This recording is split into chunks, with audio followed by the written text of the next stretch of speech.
Hey YouTubers, Rick from Invo Gaming here, and welcome to part 1 of my Let's Conquer Space series, where I'll be showing you some of my favorite retro 4X games.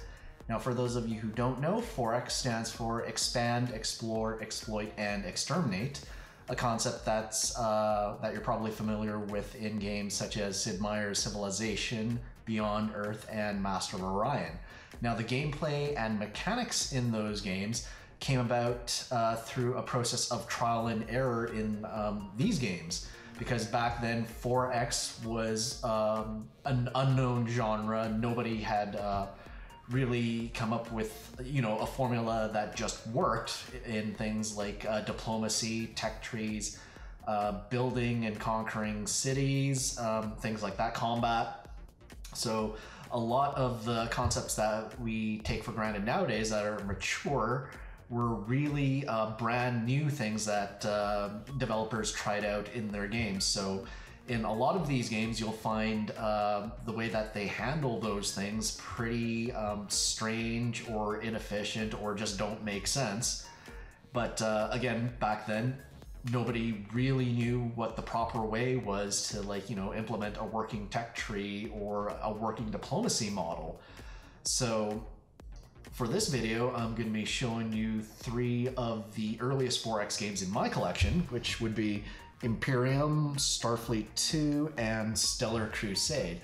Now again, bear in mind that these games are like around 20 to 30 years old, so a lot of stuff that you'll be seeing in my videos won't make a lot of sense, or you're just going to wonder why would they do it that way. But like I said, it's how we figured out how to do all of that made 4X games what they are today. And you'll also find a lot of things that they implemented back then didn't stand the test of time and aren't going to be found in games today. So let's get started with reviewing the games. Released in 1988 by SSI and developed by Norm Kroger, Stellar Crusade was more an economics and military strategy game rather than a traditional 4X one. There was no research or diplomacy in the game or an overall campaign, just set-piece scenarios, but it did have colonization and an industrial supply network mechanism. Ship design was pretty basic, and overall the graphics were pretty bare-bone as well, with the only rendered graphics being the main map and ship design screen. Most everything else was displayed in ANSI text mode. So you definitely needed to use your imagination, something which us older retro gamers had to do quite often due to limited graphics at the time. Combat was turn-based and displayed in a pop-up window on the main screen and was mostly non-interactive.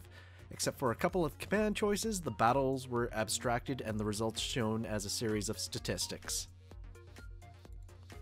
The big box contents of this release were rather light, having only a rather cryptic manual, both formats of floppy disks and some SSI pamphlets, but featured a very nice hand-painted retro-futuristic space scene for the cover. Next up is Starfleet 2, released in 1989 by Interstel, and was part of a series of games by Mark Baldwin that included great titles such as Empire and Empire Deluxe. Graphics in Starfleet 2 were just as simple as the ones in Stellar Crusade, with heavy use of ANSI, ASCII, text mode graphics. The sound was truly horrendous. I've muted it for this video, but if you want to hear what it sounds like, here you go. Ow! That hurt. Gameplay, however, was pretty in-depth, as this was somewhat like a 4X RTS like Star Drive, where you directly control a ship while commanding other units to conquer other planets. Even with the limited graphics, the game was quite complex and had surprising depth and came with a hefty manual and play guide. One criticism though, and this may be one of the earliest examples of DLC, there was no tutorial mission or tutorial guide. You actually had to pay for that separately and have it mailed to you after you purchased the game.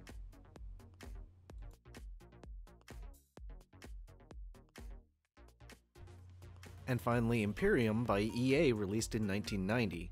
Now the box I have here is the European version, and I'm not actually sure if they released this game in North America, as I can't find any reference to a US release for it. Graphically, the developers tried for a modern UI reminiscent of early Macintosh or Unix's X Windows, and even though games had such a low resolution back then, the results were pretty decent, all things considered.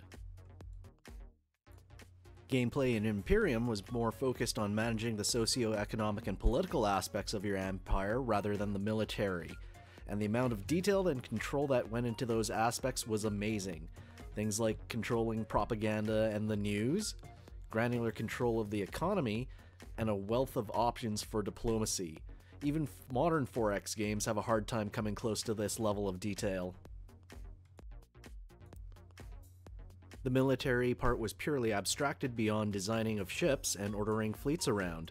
Combat was completely non-interactive and presented to you in a series of news updates, which you could filter out to keep news of defeats from being seen by your population. So there you have it, 3 of the oldest and most primitive 4X space games in my collection.